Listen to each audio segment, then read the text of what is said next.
वित्त विभागाची धुरा सांभाळलेले राज्याचे लाडके नेते माननीय अजितदादा पवार आज आपल्यात नाहीत. त्यांच्या जाण्याने राज्याच्या सार्वजनिक जीवनात आणि प्रशासनात कधीही भरून न निघणारी मोठी पोकळी निर्माण झाली आहे. त्यांनी एकूण 11 वेळा राज्याचा अर्थसंकल्प मांडला.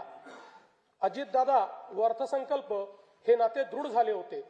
त्यांच्या करड्या शिस्तीमुळेच महाराष्ट्राची वित्तीय स्थिती कठीण काळातही स्थिर राहिली. काम करणारा माणूस ही त्यांची ओळख आणि त्यांनी दिलेली विकासाची दिशा आजही आपल्याला प्रेरणा देत आहे. त्यांना श्रद्धांजली म्हणून सर्व मान्यवरांशी चर्चा करून त्यांच्या व्यक्तिमत्वाला साजेसे भव्य स्मारक उभारण्यात येईल. तसेच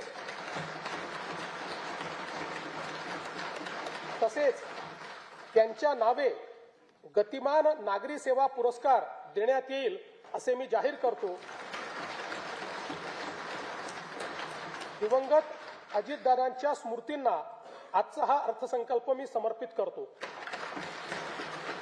स्थानिक स्वराज्य संस्थांच्या निवडणुकीत जनतेने महायुतीवर अभूतपूर्व विश्वास दाखवला. त्याबद्दल मी तमाम जनतेचे आभार मानतो. स्थानिक स्वराज्य संस्थांच्या प्रगतीसाठी महायुती सरकार कटिबद्ध राहील याची मी ग्वाही देतो.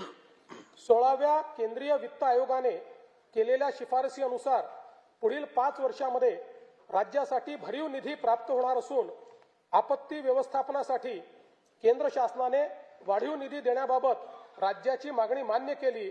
याबद्दल मी भारताचे प्रधानमंत्री श्री नरेंद्र मोदीजी यांचे मनपूर्वक आभार मानतो. महाराष्ट्रातील सर्व बातम्यांचे विश्वासार्ह व्यासपीठ